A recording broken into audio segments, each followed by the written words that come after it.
I also have water too, if you'd like. I will be peeing. Never had a kombucha before? I don't think so. It's like probiotic, right? Yeah. Uh-huh. Oh, yeah. Oh. Unfortunately, got to take it out. Didn't think that one through. It didn't take through. All right. Go on. No. You can try for it. Yeah. Just rock it like that. Just like balance it. That'd be something. All right, so give it a taste.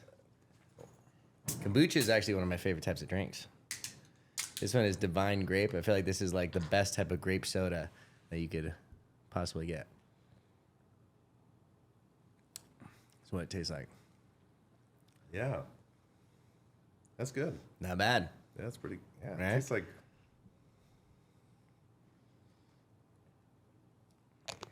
tastes like grape soda. Right? Like a really good grape soda. Yeah, like one of the natural ones. And it's healthy for you too.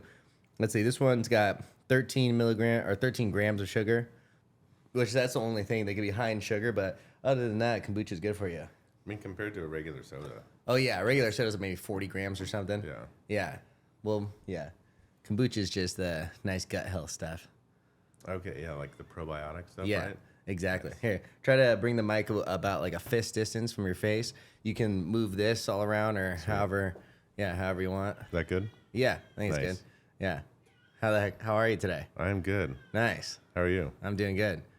I'm Happy here. to be here. Oh, good. I'm glad to have you here. Yeah. I'm here with Andrew Tate Superfan, Rocky McKay. That's me. Trying for the look. I just got to get the voice. Yeah, exactly. There you go. You do have a really great voice, actually. Thank you. Yeah. I've heard that all my life. And now finally putting it to good use. There you go. Yeah. It's definitely a radio-esque voice. Yeah. Like 3 a.m. DJ. Yeah. vibes. Ladies and gentlemen, thank you for here. Like we get hit a little. Whoops. We get hit a little bit.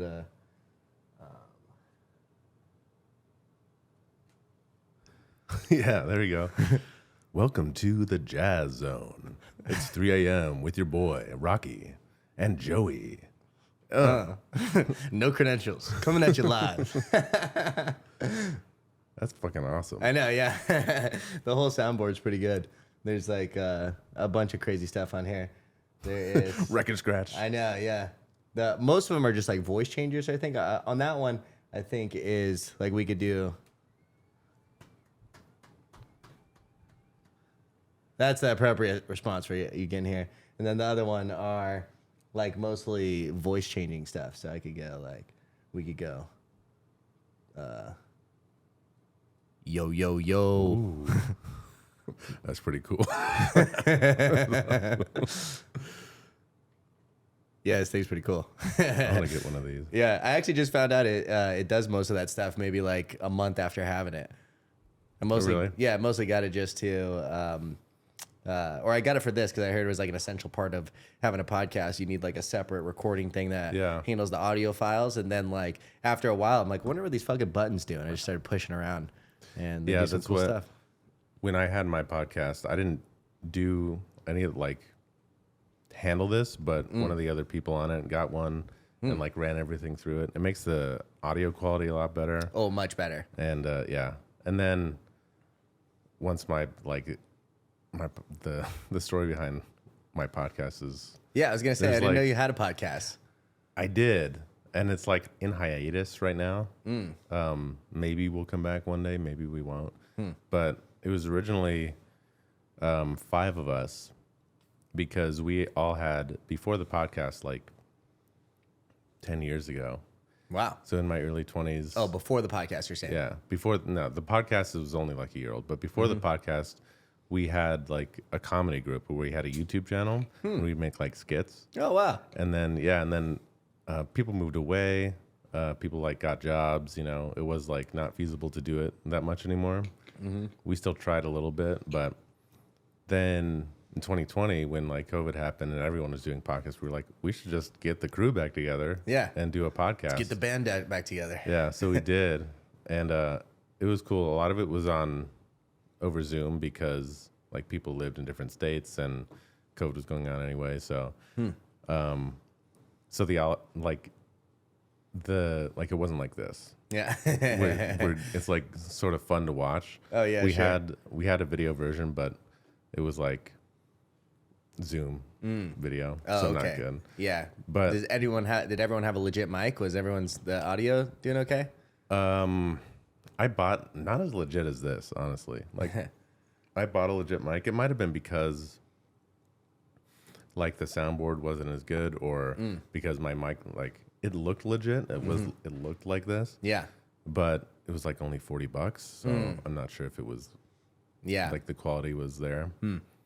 I think the main thing is like you can get a USB mic for fairly cheap, where there's a USB plug into it. But the best ones are this. I think it's called a SL or XLR plug, where it's like a three-prong plug. Those apparently like facilitate the best audio. Yeah, mine was not like that. So yeah, it probably not the highest tier mic. Yeah, that's all right. But even so, like, it was really fun. It was really funny, I think, my humor. But then some people had to leave. I tried to keep it going, and then I got super busy. So I don't know. We'll see. We'll see if it ever pops nice. up. Gotta get it back going. Yeah. Well, I want to do one. If it's not going to be that one, I want to do something. Yeah. If it's 5 people, that's a lot of people. It was a lot of. It's a lot of coordinating. You have no idea. It's such a nightmare. That was one of the reasons it like stopped, because some people were getting so stressed out about having to coordinate this. Yeah. And like our guy who was doing the coordinating. Yeah. Like, we didn't elect him to do this, but he's like the most like coordinator guy. Yeah. He's like, I'll handle it, blah, blah, blah, blah. He was like, I can't deal with you guys. Yeah. It's fair enough. It's tough dealing with people in general. Like, I know just coordinating, coordinating like the Jiu Jitsu event is a headache and a half. Like, just talking to a bunch of different people. But even just for the podcast, like, coordinating my schedule with one other person's schedule is difficult enough. So yeah. I couldn't even imagine getting 5 people together at once. Yeah, dude. It wasn't a nightmare for me because I just had to show up. Yeah. Yeah, I'm available. Then, no, I'm not available. But then when he left and then I had to coordinate just 2 other people, I was like, oh my God, this is so hard to do. And it wasn't them. It was just like the reality of like trying to work in people's schedules and then things happen and stuff. Yeah. 5 different schedules all coming together. It's a lot. Yeah. Yeah. Also, too, 5 people on a podcast. It's a lot of cooks in the kitchen. It was. Not every podcast had everyone. So, but it worked okay. So it worked surprisingly well. Now, like when I hear other podcasts that have a bunch of people, I'm like, you guys are talking over each other. It's just really loud. Yeah. I can't hear anyone. Yeah, exactly. Right. Yeah. I honestly, I don't listen to any, I don't think I've seen clips from podcasts with a bunch of people on it. There's like a bunch of different ones that like their setup is to have 10 people on at a time. So I see clips from those podcasts, but other than that, I don't think I've ever watched a whole podcast through that's with a bunch of people.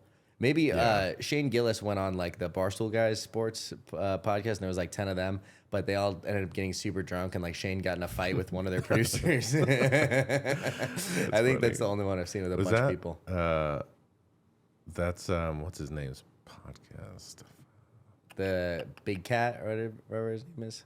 I don't know his actual name. Dave something? I don't know. No. Oh, do you mean Dave Portnoy? Yeah. Oh, no, it wasn't Portnoy's podcast. Okay. It was like his sidekick or whatever. Oh, I see. Okay. Yeah. I also saw Shane Gillis on, just clips. It's been so long since I've actually listened to a whole through podcast. Yeah. Unless it's like Jocko podcast or something. But he went on Andrew Schultz's podcast. Oh, okay.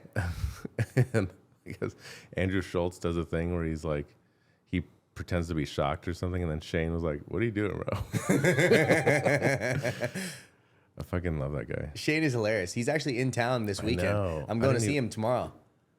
Yeah. I have a thing. Yeah. Otherwise, I would try to get a ticket somehow. Yeah. I'm super jealous. Yeah. His new special on Netflix is really, really good. It's funny. It's really funny. I saw him live in last year in person, and it was the funniest hour I've ever seen in my life. In that special, there's bits from it, so I'm curious why he dropped certain things and like kept other things. But the actual the Netflix special was really funny. But his hour live was like literally the funniest thing I've ever seen in my life. Did you go with Alex? Yeah, we went with Alex, Brent, and Austin. Okay, because he was telling me he saw him live too, and it was like one of the funniest things he's ever seen. Oh, it was so funny. Yeah, he's really good. Yeah, I wish. Hopefully, he'll come back, or maybe he'll just go. Like, just go to whatever cities. He's playing in. Yeah, you know what's crazy about that? I actually went. Like, I saw he was coming to town. I have like emails from the downtown. Like a couple of the local comedy clubs will email me, and I saw he was coming into town, and they said like tickets go live tomorrow morning. And so I set a reminder on my phone, and then the next day I go to buy the tickets, and I just Google it, like tickets Shane Gillis. It was like $250 a ticket. I buy like 4 tickets because I'm just gonna go with like 4 people, plus like, and then I get to the checkout and it's like a $300 processing fee or something. It was gonna be $1,300 for tickets. I'm like, what the hell? And then so I go back to the email that I got the day before, and it says like use code Gilly and go to this website, and I click it. It's a different website. I use the code. It's fucking $49 a ticket. Yeah, and like with like a $10 processing fee, so it ended up being just a little over $200. When this other website, I was like gonna pay $1,300. Yeah, that's crazy. Couldn't believe it.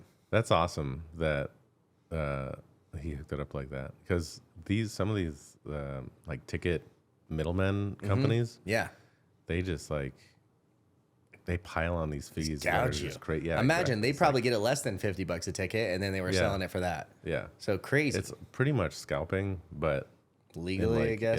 Yeah, legally, because they just a website way jack it up. And people, and there's like, I don't know if you watched the John Oliver show, but he did like an expose on like these companies. Wait, the what show? Well, it's last week tonight, but John Oliver. Oh yeah. Yeah, there was like he did an expose thing on how like there's kind of like a monopoly, and no one likes it. Like the artists don't like it, the customers don't like it. It's really a weird industry. That is interesting. He also did a monologue on churches and like tax exempt church. Have you seen that one before? Yeah. Yeah, he even became a church or something. Yeah.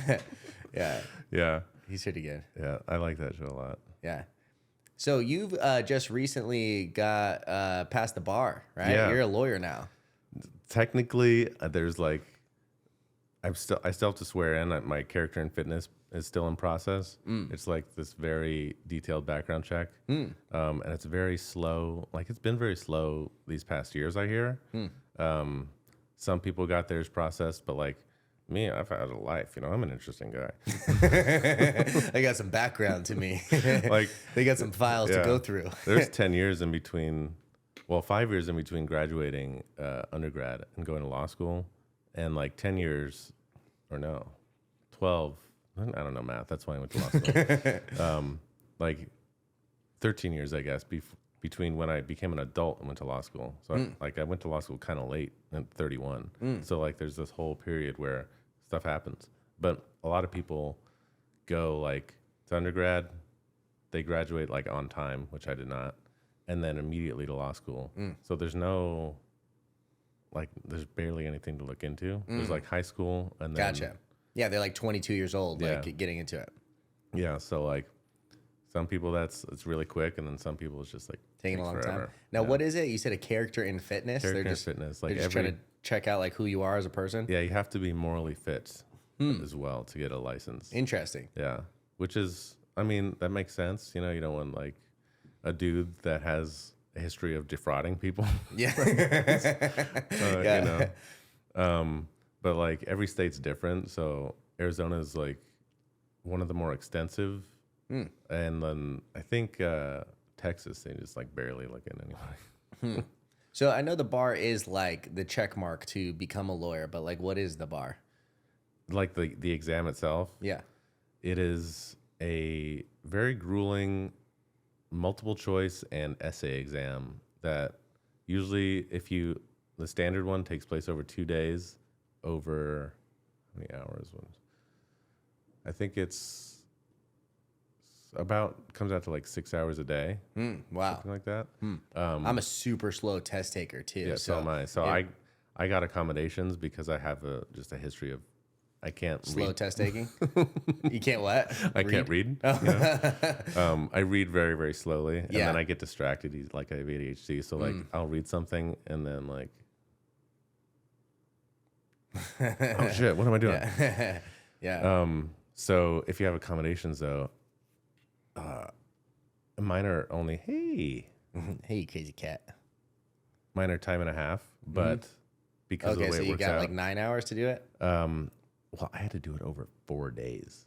Wow. Okay. And like a little bit each day, but like by day 4, I was like, this is I'm done. I am couldn't checked imagine out. 4 days of test taking. That's crazy. Yeah, it was. And then No light. I like cats too. I have a cat. I just recently became a cat dad. Nice. Yeah. She's a crazy little lady. First time. Yeah, I've never had a cat before. What made you want to get a cat? Well, it's actually my girlfriend's cat. Oh, nice. She got it like the weekend that we met each other. Yeah, I got her the weekend that we met each other, and then she was actually super malnourished when we first got her, like ultra malnourished. She got her from this lady that she thinks the mom either got killed or abandoned the kittens, and so we got her. And at first, we had to like start giving her fluids and all this stuff just to keep her alive. We thought she was blind, because she would just like run right past us, like hear us and then just sprint past. But now she's a fat little kitty. Eats all the time. She's doing well now. Yeah. But so is there like a particular type of law you're going to try to get into? Oh yeah. So I am going to do, intellectual property, but like, so that's like, it includes patents. But I don't do patent stuff.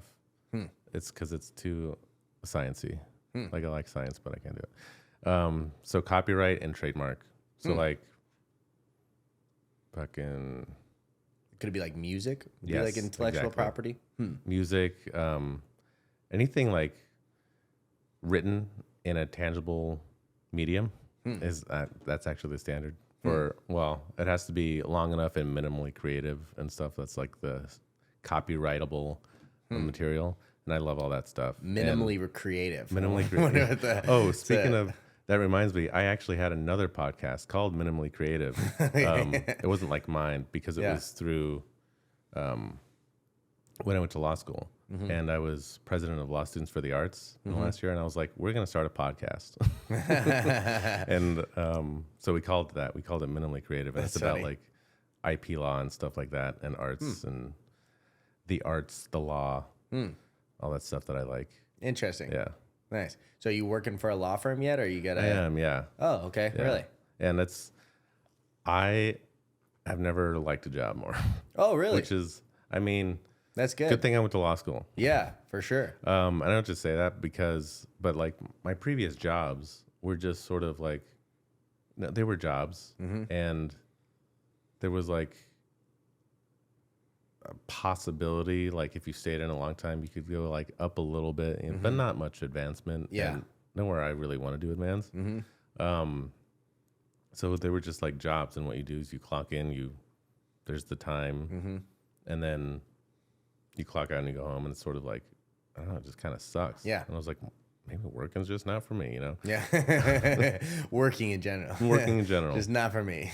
But with like legal stuff, I always loved like just getting into arguments. Okay, yeah. And basically it's like the comment section, when I'm arguing with someone, but now it's like for real, it's for a job. Yeah. And it's for like a client, and they need this argument to happen for, to protect their trademark, or maybe someone's like suing them. And you can get like really fun with it. Of course, like I'm super new and I don't know hardly anything compared to like the other lawyers. So like I write something and then it's like, this is nice, but this is worded bad, fix this. We're going to redline this. And like, oh, this, and this needs to do this. Like I thought it was. Take this out completely. Yeah. So I'm like, I thought that was a killer argument. Exactly. I'm judging myself based on like my law school stuff where I was like, I'm nailing this by the end. I was you're judging yourself based on like dunking on people in the comment section. That too. Sometimes I'll like light them up, and it's like, oh, what a solid point that was. I'm super good at this, you know. And then it's like, oh no, this should go here, and yeah, you should strike that sentence. But it is. I enjoy it a lot. It's really fun, and it's the area that I want to practice in too. Like, good. I was originally gonna do criminal defense, which I like that stuff too. I like criminal procedure stuff. So when I was in law school, I worked with, well, I guess I won't say her name in any case. But this criminal defense firm, like Solo Practice, and she was awesome. She's like my first mentor that wasn't like a professor. And I really enjoyed that then. And like but it depends on how you look at it. You have to work weird hours a lot of the times, but I kind of like that. It's unpredictable and it's fun. And sometimes you're like when I was clerking for her, there was this one defense case, and we had to like go through a transcript, you know, from a trial way back in the day, and like try to catch certain things that were said for this new argument. And working at like really late, like 9 p.m. one day at the office, and I was just like, this is so fun. Yeah. I don't know why, but it's so fun. So I'm like trying to prove someone wrong. Yeah. It's probably toxic. Yeah. Probably. I don't know. Maybe in relationships, maybe it's good for being a lawyer. Yeah. Probably. I think there's like probably a correlation between being a great lawyer and being bad in relationships. Probably, maybe. I don't know. Not to say anything. You know, if you have a great marriage, not to say that you're not a great lawyer. You know, yeah. The best lawyers are single. That's like my marketing campaign. Yeah. The best lawyers are single. I haven't been in a relationship since 1996. I'm so alone. Please hire me. You got a wife. Get the fuck out of my office. Yeah. That's one area, like family law stuff. I could not do that. Yeah. Even though it seems like this can be very dramatic and stuff. Yeah. But. Yeah, you would think that would be actually the most drama, the stuff that people are going through. I don't know if you've seen, but there's this guy who's formerly a divorce attorney that is becoming sort of internet famous as of recent. I've seen, I don't know if it's the same one. I definitely have seen one. I don't know if he still is or not a divorce attorney, but I've seen his stuff on TikTok. Kind of a skinny guy, like he's got like sleeve tattoos, but sometimes he wears a button-up shirt, so you don't see him. I've seen the guy with a button-up shirt, and like he's skinny, so maybe it's the same guy. Maybe, yeah. He did Soft White Underbelly, which is just a solo camera on him, and the interviewers behind the camera, and that one was really good. And then he's also been on Lex Friedman. Oh no, okay. Yeah, I think I have seen him. If I'm thinking of the same guy. Yeah. Yeah. Super interesting guy. I should look up his name, but his interview on Soft White Underbelly is incredibly interesting, and then hearing him on Lex too is super interesting. He's got a really interesting take on just love and partnership and like soulmates and all of this, because he was, I don't know for how long, like 20 or 30 years, he, was a divorce attorney. So he's seen so many people that at one point thought this is the person, this is the only person in the world for me. And then how absolutely weaponized they are at each other by the time of divorce. The transition of it is like, just hearing his stories is he's got some really interesting stories. Yeah. I think if it's the same guy, I've heard him talk about like people get into marriages and they don't know what is happening when they sign like this marriage contract basically. Yeah. And it's the only thing like in life where it's the most like legally significant thing most people will probably ever do. Yeah, that and like maybe buying a house. Yeah, but like when you buy a house, you're like do your due diligence and make sure this and that is like in order. Yeah. But I mean, most people don't think of marriage that way, and like, but then he's like, but it is the same thing, and then it's gonna and even a house like worst case, I guess you could like take a loss, or you can commit or whatever, file for bankruptcy and be okay, all of that. But a marriage, I don't know. I mean, I've never been married. I've also never been divorced, but I know a couple of people that have been divorced, and not fun. It's not a fun process. Yeah. Yeah. I've been engaged once. Oh, really? Yeah. Were you? No way. Huh. But didn't go through. So wow. Well, that's a good thing. Yeah. It's a good thing you found out at that point. So what was that? So at one point, did you propose or did they propose? I did, and but like neither of us wanted to get married in general. Like we were like against. Why'd you propose then? Because at some point, like first it was a joke. It was like, I'm gonna engage, we'll like propose, and then we'll be engaged, and we'll just be like permanently engaged. So it's like we can say fiance, which sounds like cooler as you get older than boyfriend, girlfriend. Yeah. But we were like, but like the wedding date was like in 2099 on the moon. It was just like silly. And then it became kind of real. There was like a tragedy in her family, and then seeing that, like, because marriage does have its benefits when like someone's sick, or like a spouse is sick, a spouse is like terminally ill, a spouse dies. So after that, we were like, maybe we should get married if we're going to stay together. So like, you know, if one of us gets sick, then the other person can actually go in and have like talk to the doctor, because you'll know what I want and I'll know what you want. Are you not allowed to do that if you're just like partners? I don't. Maybe not control over their decisions. It's definitely, I know it's just definitely better in that kind of situation to get married, because if your marriage is like, we're married, you're essentially like one entity. At least that's what it's what the government views you as. Yeah. It's what I remember from studying for family law on the bar exam, which was the worst part of studying for the bar exam. But yeah, so it's like you're essentially one unit. But I don't know. This isn't like, don't take my word for it, because I don't know anything about this area of law. Sure. It's just like literally what I had to study for to pass the bar, and which turns out I didn't have to study for that because that wasn't on the bar. It's like you don't know what's going to be on there. Okay. But yeah, it's just like if you aren't married, there's a whole bunch of like legal implications, so it's more risky for like them to let you in and talk to you about it and stuff like that, I guess. I don't know. So what happened with the relationship? Oh, I don't know. It just fell apart. Can we, is this a therapy now? Therapy session? Because I've been wanting talking about this, you know, in and out. Yeah. I mean, I'm just curious that you've experienced, I just mentioned that like casually, that like some people at one point think this is the person that I'm going to be with forever. And then you've experienced that, and now, you know, you're not together anymore. Yeah, it was weird at the time. I mean, we're still great friends, which is... Well, that's good. Which is good. Like... Wasn't like a harsh breakup? It wasn't... It could have been a lot harder. I've had, like,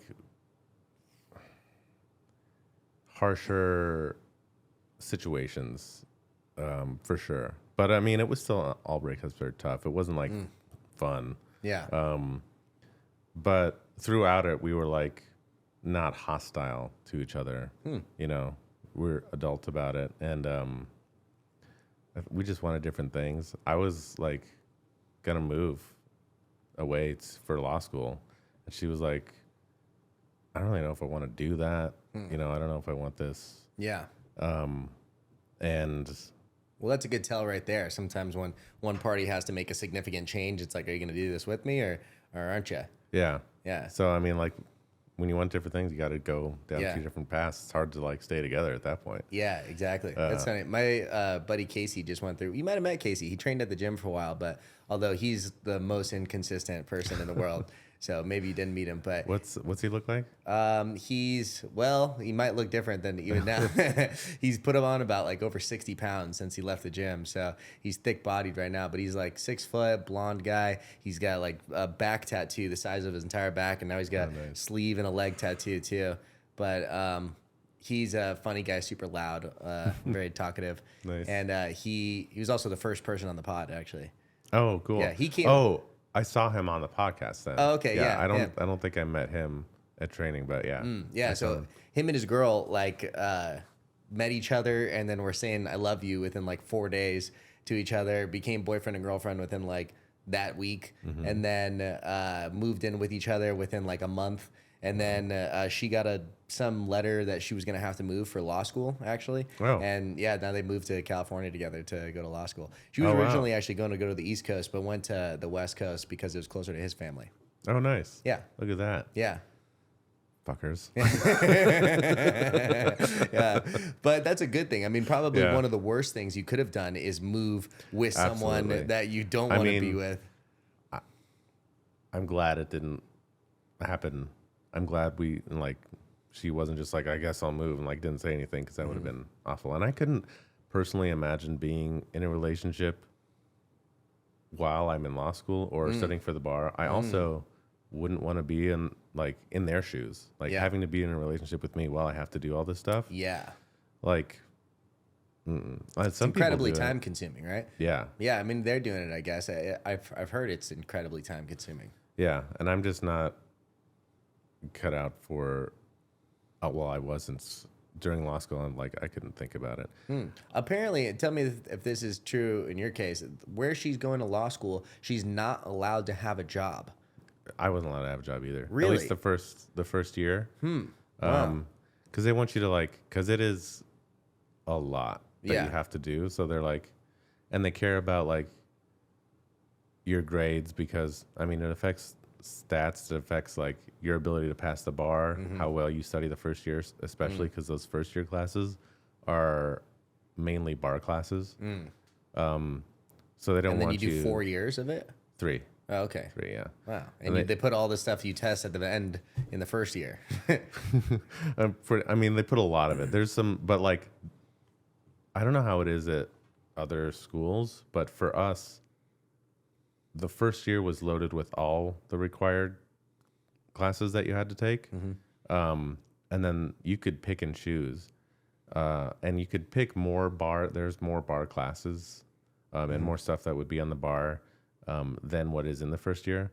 But you don't have to take them. Where I went to school, some places you'll have to take, for instance, the class evidence is optional at my school, but I hear some other schools it's mandatory.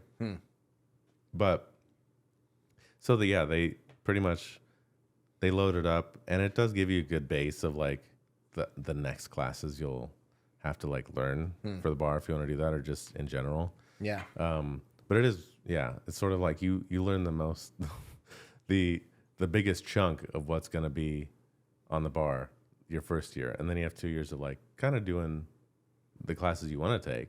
And I took a whole bunch of classes that the field I'm in, IP, not on the bar at all. It's just not on there, which is I have, and so does everyone else, beef with the bar exam because we had to take it, you know. But I don't think it's a great metric for what it's supposed to do, which is supposed to be we want to make sure you're minimally competent to be a lawyer. And I'm like, well, me going into IP law, I don't know that testing me on family law really had helps anything to do with it. When you don't test me at all in the law I'm going to actually practice. So it's not a great litmus test, you know, but pretty much everyone has to take it except people who go to law school in Wisconsin. Oh, Wisconsin's the one that does it? Dude, Wisconsin, the NCBE, which is the National Conference of Bar Examiners, is headquartered in Wisconsin. They make the test. They make that's called the Uniform Bar Exam. Not every state uses it, but most do. I think it's 40 states or 40-something states. California doesn't, Louisiana, Florida, Nevada, and I don't know, some other ones. But most of the states use the test that they make. They all have their different passing scores and stuff. And it's required for every state to pass the bar, except for Wisconsin, because they're headquartered there. And so Wisconsin wants to, I guess, incentivize people to come and have incompetent lawyers. That's the thing. I mean, if this exam is necessary to test minimum competence, and your organization is in the state where that's not necessary. Yeah, what the hell? And you went there. You went to these law schools, and you're a bar attorney in Wisconsin and you didn't take the bar. You didn't have to. Weird. But you're saying like now everyone else should have to take the bar because it's necessary, but you know it's not necessary because you're a barred attorney. Yeah. Like the I don't know if the Arizona bar has beef with me saying this, but I'm going to say it. I'm going to say it. I don't really like that the president of the NCBE has never taken the bar. Yeah. But weird. As a lawyer, like, it's just sort of like, pass the bar, bitch. Come on. Well, it's like you're saying, like, they have said in official statements how necessary it is to test. And the head guy hasn't passed it. No. So how long do you think before ChatGPT just takes over all your jobs? I think it'll be actually a while. Because for one, you need a license to practice. And I don't think we're going to give them a license. I don't think we're going to give the robots a license. But sometimes, like for me, like what my I'm in real estate, and most of my experience with lawyers is like in contract negotiation.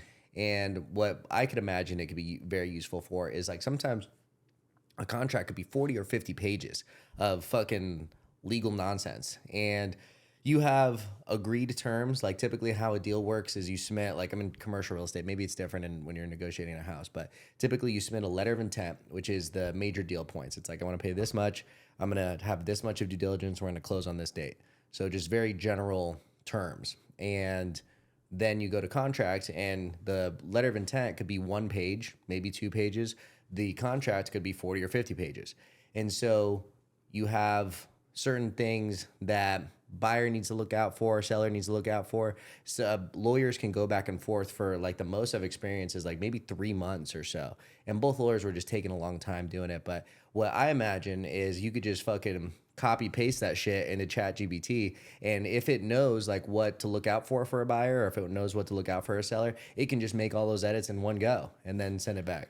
I mean, I know lawyers that use ChatGPT to help them do stuff like that. And it's extremely useful. Yeah. So I think it's going to help the legal field a lot. And I mean, I'm hoping that it doesn't like downsize anyone. I think it'll just make it so like the lawyers can do more. Yeah. But like it helps, it streamlines a lot of like stuff if you need to find certain things and pick it out. But I think you'll always want someone with like a bunch of experience to be like, actually look at it themselves. Look at it and like, okay, well, this means this, and like this could imply these things. So we're gonna, and a lot of it is, I think most of, at least 50%, and I think probably most is like,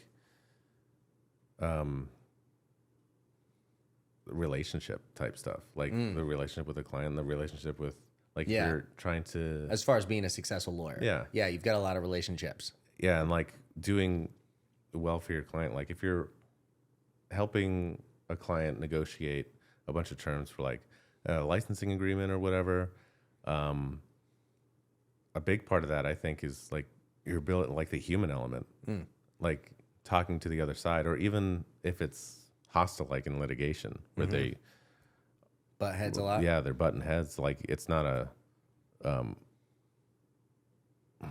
cooperative situation in litigation. It's like one side's trying to win. Yeah. But even then, it's like you want to be able. It's not just like the arguments and the research and stuff. It's like you want to be able to talk to the other side and like be able to negotiate settlements and not like stuff like that. And for sure, if you have like opposing counsel that then it's a lot. It can go a lot smoother. Stuff like that. I mean, it is an interesting point. Like I use one lawyer for most of the stuff that I do, and he's the fucking man. Like he's super smart. Anytime, like occasionally once you get to like the end part of a negotiation where you've dropped all the major points, but this particular points you just can't get across, we'll all get on a call together, and he's like just super smart about it. Like he really wants to understand the other person's reason for trying to insist on this point, and he'll have really good arguments against it, or really good arguments for, or sometimes they'll make a really good argument and he's like, okay, that makes sense, we can keep that in, you know. So for that part of it, I think that really makes sense. But I think also too, maybe for those whole first like however many rounds of negotiation, if I could save 20 grand just fucking dropping that in ChatGPT, I don't care how much I like my boy Rusty, I'm fucking dropping it into ChatGPT. You know, that's fair. I mean, you gotta save money somehow. Yeah, exactly.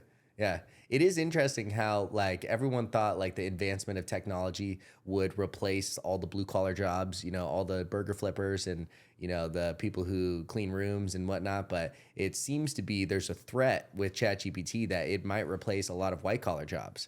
You know, at least in that specific instance. Right now, ChatGPT is at a novice stage, and like I don't think anyone would trust it yet for an extremely important deal where there's an ultra high dollar amount to some fucking, you know, thing that occasionally spits out misinformation. Yeah. And but it's basically like the iPhone 1 version, or like the original cell phone. If you remember like fucking the Razors, how advanced we thought those were, how badass. I remember wanting one of those. Dude, the Razors were fucking sick. If you had one of those, you were just a killer.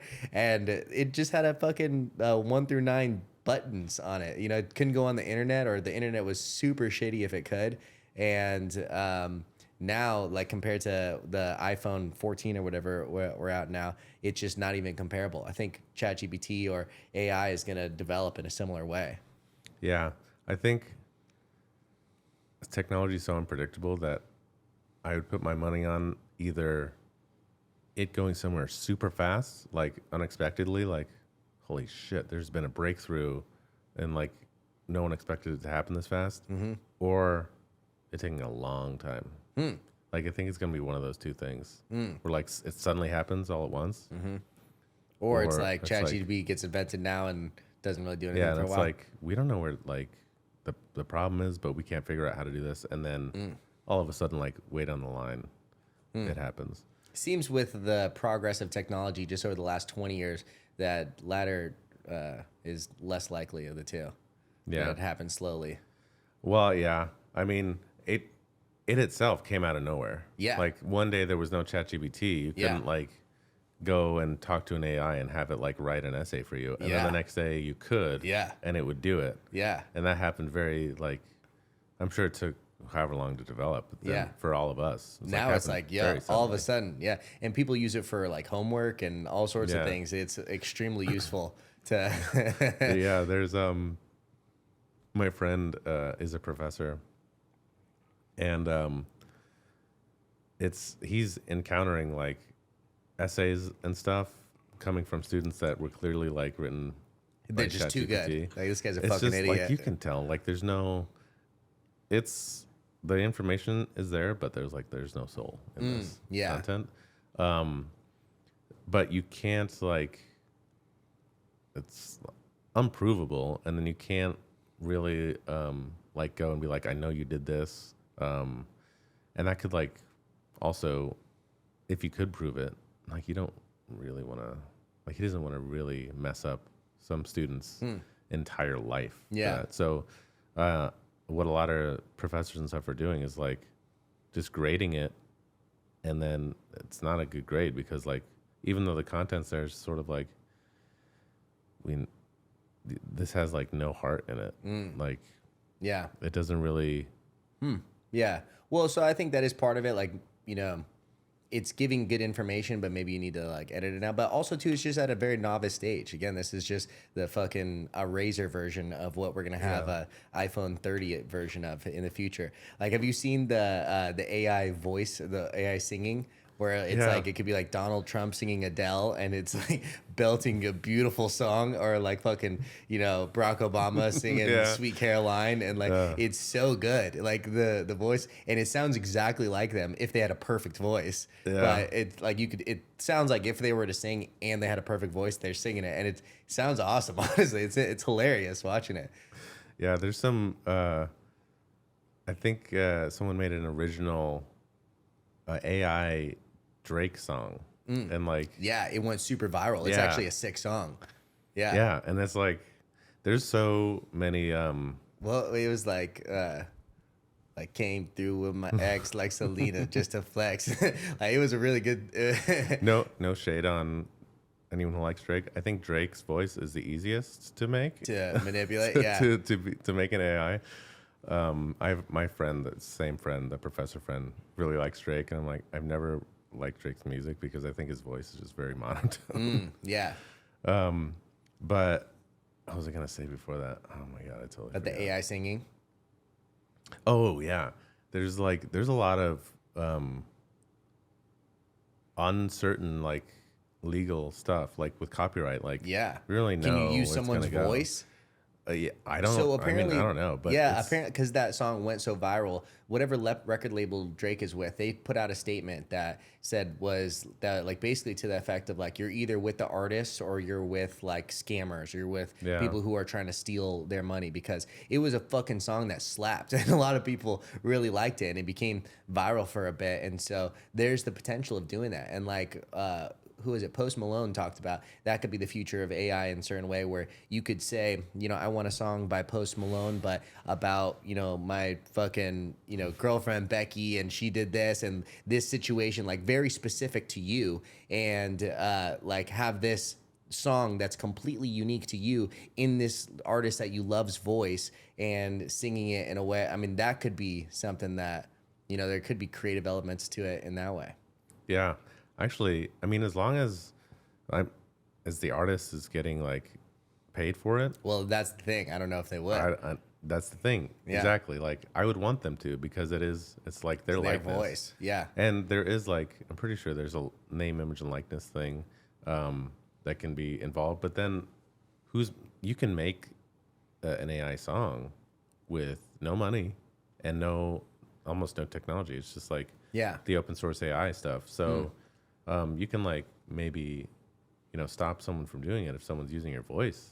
But like if they make a bunch of money, then I guess you can get it. I don't know. It's also like, what if you just like are people's, like if you took a picture of someone and then posted it on your Instagram, it's like their particular face and everything. But is it, I mean, would that be like you under actually sort of copyright? You would own. Do you own the photo. image of your face? No. Yeah. Well, I mean, there's like the name, image, and likeness thing. So if they're using it to like promote something, it's not legal advice, by the way, guys. Just general principles that I learned in law school. This is a highly credentialed podcast, so you better. Right there. We neither of us have the credentials right now. But yeah, like, so it's interesting. Whoever takes a photo of whatever, even if it's of another person, like. Oh, whoever took the photo owns the photo. Whoever took the photo owns the copyright material of the photo. It's sort of kind of like voice though, because if I'm just taking the voice, but not anything you said, not a song that you did, it's just the tones that you make, and then creating a completely original song from it. Then, I mean, there's no copyright stuff, because copyright is the actual, like, it would be the recording or the actual like composition of the music. The threat comes when the fucking ghostwriter puts out an absolute banger with someone else's voice. It's the same issue like with impersonating voices, like you know the song I think it's Get Money by Young Gravy, where it's and it's samples Never Gonna Give You Up. Oh, okay, yeah, sure. But they got the licensing rights for the actual composition, but they re-recorded it with a different guy, so they wanted it to sound a little different. And so did they have to pay them for the composition rights? They got but Rick Astley, who did the original, I don't think he owned the composition rights. He owns like his name, image, and likeness and stuff. I don't think he had any rights in the copyright material anymore. So they got the composition. They recorded their own version with a sound-alike guy. Banger song. I love that song. And then Rick Astley sued, and I don't know if it's settled yet, but basically there was a lot of stuff about like whether or not his argument is good, and most of the stuff I saw was like, it's not very good because he doesn't own any copyrighted material. They have license to use the composition. They got a different guy, and no one thinks, like, no one's listening to the song because they want it to be Rick Astley. They're listening to the song because it's a banger. Yeah. So that's one of the things with NIL. It's like something to do with people have to like think it's really you. But yeah, it's interesting. Like, so with the AI stuff, if someone thinks it's like really Drake, then maybe there's like, I mean, when you hear that song, you probably just assume, or a lot of people did, just assume that it was Drake. It's his voice. Yeah. It's, you know, it's a good song. Maybe people think that it just came out, and then they find out that it was AI that wrote it. I think the guy who did it, he goes by Ghostwriter too, and he like takes like a sheet over his head and like with just like eye holes poked out and just does this to this song. But what if like it's I guess it's an interesting question to me, because like what if it was a regular person who just happened to sound like Drake? Yeah. Then I mean, that's the thing too. I mean, sometimes people sound very similar. Yeah. So in that case, Or also, just because the computer sounds like Drake doesn't mean you were trying to make Drake. So it's like, yeah, you'd have to prove it. Exactly. Or when you hear those like AI, like Donald Trump singing Adele, he does not have a voice that beautiful. Yeah. I'm sure it fucking sounds like trash when he tries to sing something. And no one thinks that that's real. No one thinks that it's him. But it's like it also sounds like his voice. Like if he had a really great singing voice, or like, I mean, I don't know if probably there's not much video of him singing, but he like you could tell without even having to be told that it's him. You could just recognize the voice, that it's his voice. So that's so funny. I don't know. I want to see this. Oh, I haven't seen it. Oh yeah, we'll look it up after. Yeah. It's really funny. That's hilarious. Yeah. I mean, ChatGPT and like the AI voices and stuff can do amazing things. Yeah, it's really good. Actually, do you want to look up one right now? Yeah. If I had a Jamie, I could just like pull this shit up. Hey, Jamie, pull it up. Jamie. Where you at? My girlfriend said she's down to be Jamie. That'd be cool. There's just not really enough room in here right now. Yeah, let me see. I'm sorry, ladies and gentlemen. Maybe we'll hit the music again. All right, ladies and gentlemen, we are the search in music. I'm not as fast as actual Jamie. This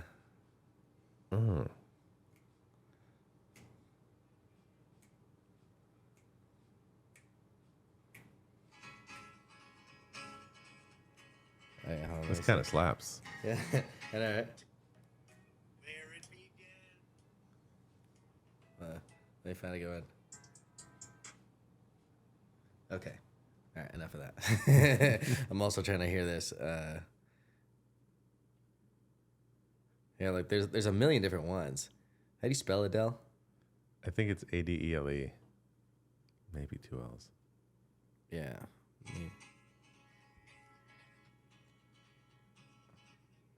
I don't know what the song says.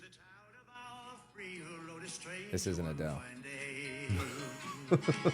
Hardly spoke to folks around him, didn't have too much to say. No one dared to ask his business, no one dared to make a slip. A stranger there among them held a big iron. Yeah, so I don't know. You can tell that it's supposed to be. You can tell it's him, although I don't know that song, so I'm trying to see. I think that's a Johnny Cash song. I don't know. Is I it? could be totally wrong. Okay, hold on. Here's. I got my red dress on tonight, dancing in the dark in the pale moonlight. Come on here, real big beauty queen style. High heels off, I'm sailing along. Oh my God, I'm sailing in the air, telephone wires above. Oh, sizzling like a snail, honey, I'm flying, I'm sailing everywhere. Nothing scares me anymore. Kiss me hard before you go. Yeah. Dude, that's actually that's hilarious. It is pretty good, yeah. I do like Lana Del Rey. Yeah, right? It's pretty funny. That is, amazing. Yeah. Isn't that incredible? I like to do like my own voice and like just so I could like actually hit the perfect notes. Holy shit. Yeah. That is great. Yeah, isn't that funny? Oh my god. Yeah. I hope there's like a Spotify version of that. I have a Spotify version. It's like a made up song, but it's an AI version of Joe Biden and Barack Obama. Oh, nice. It's also. I wonder if I. Yeah. I wonder if I can Whip find it out. Jamie, pull that shit up. Pulling it up. And that one is on Spotify. Oh, okay. We got to do it old fashioned here, folks. Just we don't have a Jamie yet. God, it's in this massive playlist full of. You know, I actually use Spotify for podcasts and nothing else. Really? Mm-hmm. Yeah, I use YouTube honestly for most of my music. I was listening to Joe Rogan a lot, like forever since I've been like 16. So I got YouTube Red a long time ago, or the whatever. Oh, it is. So yeah, there's no like ads. Yeah, and so all my music I just listen through YouTube. I used to do that because I like didn't want to pay for Spotify, but then I broke down. And, Oh, I also don't pay for Spotify. Is it because of ads? Is that what you pay? yeah, I can't stand it. Yeah, But I know like- ads are the absolute. I mean, that's why I started doing it on YouTube. But again, I don't listen enough on Spotify to do to pay for that as well. I'm gonna grab a water. You want All right, one? yeah, I'll take a water, a sparkling water. Do you want a sparkling? 2 coffees. Yeah. Oh, liquid death. Oh, you want that? I actually have. That's a flavored one. I thought I grabbed a normal. Do you want it? I'm down for a flavored one. Yeah. Okay. Cool. Yeah. Sounds good. Yeah. Official sponsor of the podcast. Liquid Death. Cheers, On my bud. podcast, we used to say, "Hell yeah!" We used to say we were officially sponsored by random like things, like very general things like root beer or like just general concepts. We're sponsored by Lights here. Exactly. Sponsored by lights. Sponsored by rubber. Yeah. Shit like Sponsored by Tables. that. Big table. Yeah. The Big Table sponsor. Big table industry. Actually, I've got a blanket that's the Big Blanket Co. And it's like a 10 foot by 10 foot blanket. And that's a fucking badass blanket. That's awesome. Big Blanket Co. Yeah, Big Blanket Company. That's interesting. It's a huge blanket. You never have to fight for too much blanket. The, Not enough blanket. I say that's interesting because trademark stuff, you have to be like, it can't be generic if you want to trademark it. So I'm like, Big Blanket Co. Seems for fairly big generic. blankets. I mean, like, there's a whole bunch of cases where, like, well, you can, yeah, look at that. She's okay.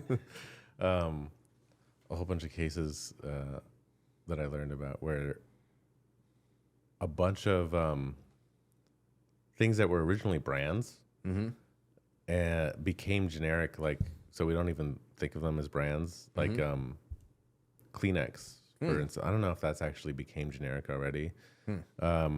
Oh, I know, like Band-Aid. Yes, that's yeah. a great example. Like, Yeah, because it's a bandage, but they Yeah. like we refer to all bandages as it's Band-Aid. Band-Aid. Like, oh, do you have Yeah. a Band-Aid? Yeah, Yes, here it is. whether it's that brand or not.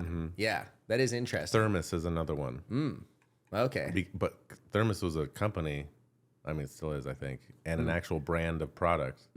Nylon But it was another became one. so generic that now it's not just the company. It's like anytime a company invents a new thing, That's like fucking revolutionary. yeah, and then like has only one name for it, people are just going to use that name for everything. Yeah. It's like when I think it was DuPont that invented nylon material. Now it's just like nylons, you know. Oh, that's nylon. That's nylon. Oh, but interesting. like when they invented it, they came up like that word didn't exist, and they came up with it and trademarked it, and it was a whole thing. But then everyone just sort of thought of. They didn't think of the brand. After a while, they thought of like just that's what it was. So it's called genericide. Genericide. When you have a word that was at once like a brand, a trademark, and then so many people use it and like think of it as just the word for the thing that it becomes generic. I wonder what side comes back to on like the what's that word? Epistemology, the history of words. Oh, like having to do like etymology, is that the word? Etymology. Yeah, like because like genocide. Yeah, genocide, homicide. Yeah. And what was the one for fratricide. For trademarks? Genericide. Huh. And there's like pesticide, so I think it definitely means like killing. But I don't know. It must come from Latin. It's either Latin or Greek. 'Cause that's where everything comes from. Right. Oh, that would make sense. Like homicide, like homo killing like a human. But yeah, Maybe like that. And then like homicide, genocide, like generally killing humans. generally, I think it has to do with like genealogy. So you can, like like killing a group. specific type of human. Yeah. Interesting. Yeah, because can you genocide like all rats? No, genocide refers to humans, right? Yes, I think so. I mean, the word was only made up, I think, in the 30s to describe what was happening in Nazi Germany. So it was invented then? I'm like 90% sure. I Because know there it's was a newer genocides word. before that. Yeah, but like someone had like come up with a specific term for it. Interesting. Until then, I think it was then. It might have been slightly before, but I'm pretty sure it had to do with that. They just got it ready for Hitler, just to just to start using. Yeah, no,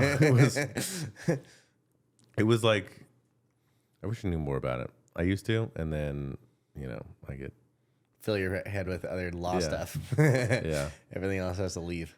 Yeah, but that's where it comes from. I think the side part of it, it's like you basically killed your brand, your branding. Interesting. That's why like Photoshop is like in danger of that, because so many people just say like, oh, Photoshop it, regardless of like what program you use. So they'll be like, don't call it that. Say you're editing it with a Photoshop tool. Okay, yeah, interesting. And like Coke is still definitely trademarked, but like a lot of people will be like, refer to sodas as a Coke. Yeah, I think especially on the East Coast, right? Or like Midwest, that's a thing. Are they refer to it as pop, maybe? I think Midwest is pop. Yeah. Yeah. I think in Arizona, most people just say soda because we're civilized. We respect trademarks over here. We should respect trademarks in this state. Well, Arizona is weird in that way that most people are like not from Arizona, especially if you go back like just a generation or two. Yeah. It has a big Chicago population too, and Tempe especially, right? Midwest, it's a ton of people from Midwest, ton of people from East Coast, ton of people from Chicago, ton of people from northwestern United States, from all over. Yeah. One thing I think, because I've thought about this a lot, that Arizona's experienced this massive real estate boom, especially during the previous cycle and then especially during this cycle. And I'm like, why were we because we were never considered like a tier 1 city until like just this cycle. And we were like Phoenix and Austin, Texas were tied for number 1 and 2 for like highest growth, highest rent appreciation, highest home appreciation in the entire United States during this last cycle for multiple years in a row. And I'm like, why were we so late to the game? And I thought is that because air conditioning wasn't like widely adopted until like the 60s. It was invented sometime in the mid 1900s, but it didn't become really affordable for people until like the 60s, or some people even in the 70s. And because if you lived in Arizona before fucking air conditioning existed, you were just a psychopath. Yeah. And that was inhospitable. Yeah. Because now there are city ordinances where like if you rent a house or something, you have to have working an air conditioner or something to cool the house below I think it's 86 degrees or something. Oh, really? Yeah. Huh. Wow. So like if you're like renting from a place and like the landlord's not replacing it, like you have to by law. Yeah, because like it is so hot here. Yeah, it's so fucking hot. Dangerous. But people did live here before that. My stepdad's a 3rd generation Arizonian. And I know, like, a buddy of mine I work with, Carl, he's a farmer, and his family has been in Buckeye for, like, many generations as well. So apparently what people would do before air conditioning during the midst of like the deep of summer is you would sleep outside with a wet blanket is how you would stay cool enough. But could you imagine how? Wow. What you do in the daytime? I don't know. Just suffer. Yeah. Work on the farm, I guess. Oh my God. Yeah. Yeah. Isn't that crazy? Yeah, that's bananas. My family's not from here either. Like, Where are you from? I was born in California. Oh, and okay. My whole family's like long generations California. Interesting. Then, for some reason, my parents were like, we're going. Yeah. Crazy. See, California makes sense why it's so overdeveloped and it was popular 100 years ago because it was beautiful. Yeah, super fucking a million years green. ago, I'm sure. Fucking beaches that are amazing. Yeah. Yeah, it's just perfect year round. Yeah. Yeah. When did you move to Arizona? I was young. I was like 5 or 6. Okay. You still have family back in Cali? Yeah. Visit them? Mostly Bay Area. It's been a while since I visited them. Fuck the family. Yeah. Our section was kind of like, felt like a little bit removed. I mean, we went out there once when I was a kid growing up. But I didn't like I'm not close with my cousins, you know? I'm not close with like that part of my family. Like we're friendly if there is like a situation where we meet, but like, I couldn't tell you what. Actually, I don't know some of their names. I couldn't tell you what some of them do. I'm so bad with names. My family I'm pretty good with, but like, you know, I never had like a big family growing up. Like my mom was born in England and then raised in Illinois or Indiana, like right on the border of Indiana, like close to Chicago. And then my dad was born in New York and came here. They both met here. So, and then most of their family is my mom. So my grandma, like my mom's mom, she was one of 7 children and the only kid that moved to the United States. She moved here with my grandpa when my mom was like 10 or something and, you know, make more money in the States. Yeah. And the other 6 children stayed in the UK. And then my dad, you know, I'm not sure what's with my dad's grandparents, but I just don't know many of those cousins over there. But my dad was born in New York, so maybe some of them are over there still. So just never had a big family in that way. But it was really interesting when I first went back to England for the first time. Like, and it was actually my first time, or my mom's first time since she had moved as well. And it was so cool that, because again, you know, my grandma was one of 7 children. The other 6 children had kids, and they had kids, and they had kids, and maybe not that many generations, but but you know there was a big developed family over there, and so we went to this family party, and there had to be 100 people there, and every one of them, most of them, was related to me in some way. You know, it was like this person or that person that knew me, or this person like. You know, they all knew my mom, and you know we were all related in some way. Like it was a cousin of a cousin, or my, you know, this grandma's kid, or my aunt, my great aunt, and we're all related in some way. And it was one of the reasons that makes me like want to have a bunch of kids, because I was like, fucking 2 people like created this army over here. I want an army. Yeah, there's a bunch of little Joeys running around. Wasn't that that was like the goal of the Gracies, wasn't it? To make like an army of fighter children. Of jiu-jitsu fighters? Maybe. Could be. I think I heard that. Makes sense. Yeah. They did pretty good with it. I mean, yeah. Yeah. There's a lot of them. Yeah. Wow. Huh. Yeah. I was like, yeah, sometimes I wish I had a bigger family. Like extended family. Yeah. I think it's cool having a big family. It's cool seeing families that are really tight with each other. Or, you know, then families always have problems, but it's cool, like, especially between siblings. Like, when you see, like, super tight brothers or, like, super, you know, just, like, tight-knit, like, siblings. I think that's a really cool thing. Yeah. Yeah. I was an only child. Oh, really? Nice. Yeah. So, got the only child treatment. Nice. I actually was my mom's only kid, and then, or I'm biologically, my mom and dad only had 1 kid, and then when I was about 5, my dad remarried, or my parents were never married, but my dad married, and she had 2 kids, and so I grew up with my brother and sister, and so okay, yeah, and we aren't blood related, but I consider them my real brother and sister, and absolutely love them. And Nice. so it was cool that like during the week I'd be like a single child or only child, and then on the weekends I had a brother and sister. And that was my whole cool. upbringing. So Yeah, I technically have a half sister, okay, but she was an adult or almost an adult by the time I was born, and like I've only met her, here and there. okay. Totally different life, totally different state. Yeah, it is different. Yeah. I also have a half brother as well now, but I was 23, I think, when he was born. Oh yeah, So it's like, yeah, he's like 7 or something now. Yeah. My little brother slowly. My dad, I had him when he had to be, I don't know, 55 or something. He had him, something like that. I don't know.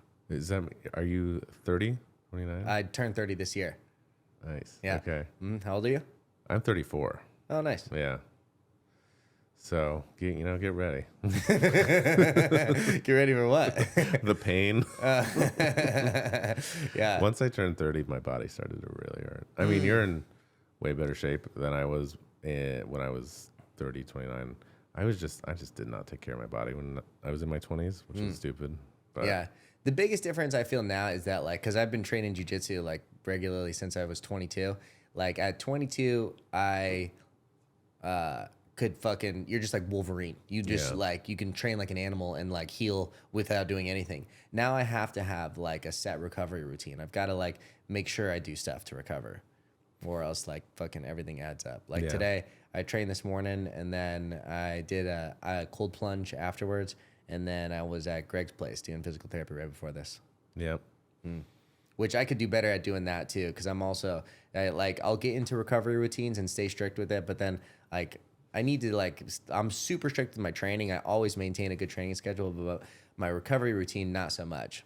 Because it's not it's not fun. Like it's not as fun. Training is fun. It's work. Yeah, exactly. Like ice bath fucking sucks. Yeah. Yeah, it feels really good. I mean, it's kind of nice once you like can calm your breath and everything. It feels really good, but yeah, I want to go there to that place because I've seen it, the Art of Recovery. Right? Yeah, they're legit. Yeah, I wanna go there and start going there. I go to Greg and I go to Alex. Nice. Every week. Nice. Because I messed up my knee. Oh no. So, like a few weeks ago, I couldn't walk on it. Like I was on a crutch.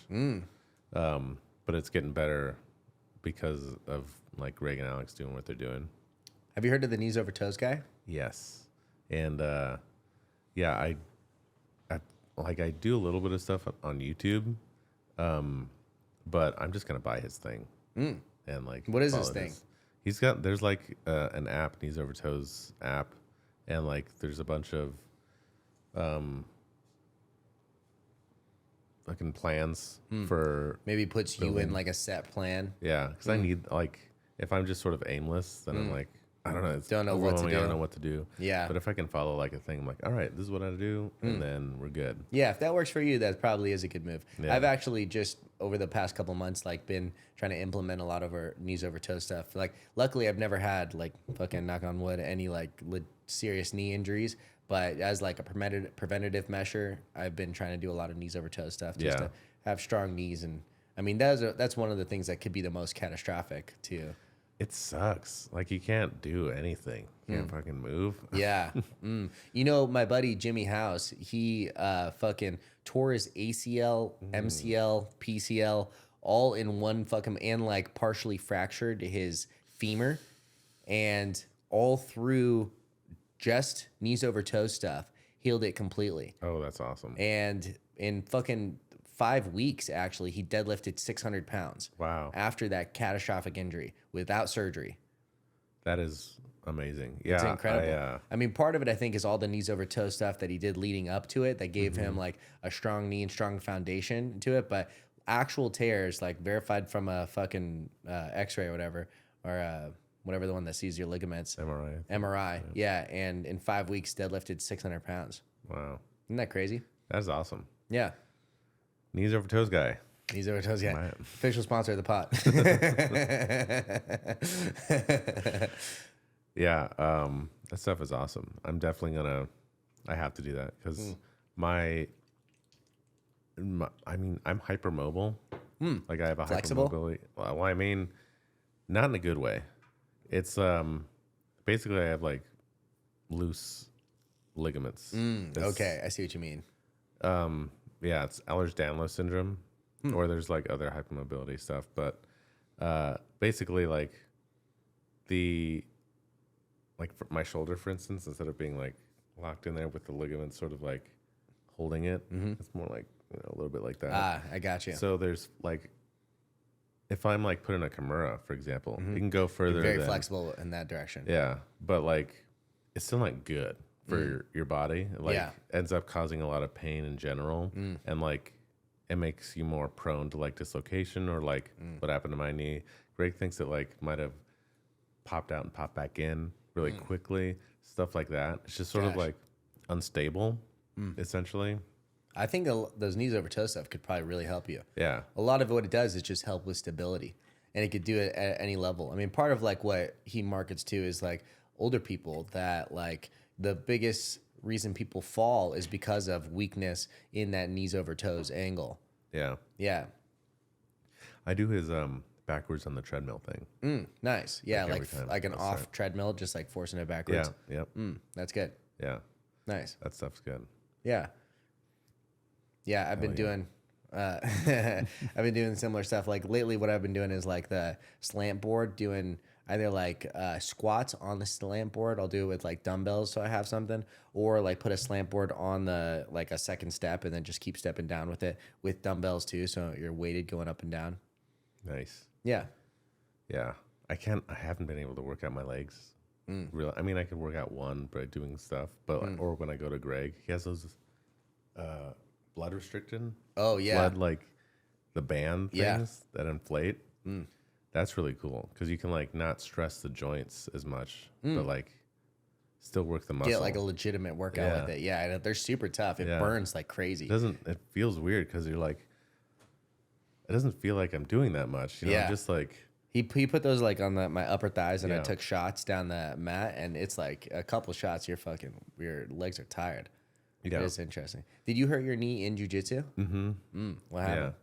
Well, it was like over a few, like one thing happened, and then I didn't think it was a big deal, and then I kept going and aggravated it. I think the first thing that sort of like aggravated it and was the initial injury was like I was escaping from a heel hook or something like that, and I got out of it, but I like twisted my knee when I was doing that or something. I probably should have just tapped, you know. Interesting. Who's putting the heel hook on you too? I don't remember. Could have been me. I don't know. I heel hook all the white belts. It was him. It was him. He said it was him. No, I'm good at not injuring people though. Yeah. No, and like it wasn't like someone was cranking it. I was like, maybe you moved the. Yeah. When I like went out, to, You maybe jerk like it out. escaped in a way that you don't know how to escape, and you hurt your knee. Yes, that's what happened. So when did you start jiu-jitsu? January of This year? Yeah. Oh, January. awesome. That's Yep. cool. Wow, coming up on a year. Yeah, That's almost exciting. there. I can't believe. Well, I guess I can because Flagstaff was not growing up, not a place to like. There wasn't a lot of jiu-jitsu in Flagstaff. Oh, you moved from California to Flagstaff? Is where Yeah, you grew up? yeah. Oh, wow. So I grew up there, and I only moved to Phoenix, I guess 3 years ago for law school. Okay, wow. But like, I wish I would have done it sooner. There are jiu-jitsu places up there. There are, Probably just not as common over here. yeah, As and over like here. I didn't even know what jiu-jitsu was until a few years back. Yeah. But like now after starting, I'm like, man, I really wish. But I mean, I Says started every it now. single person who got into it. Yeah, Yeah.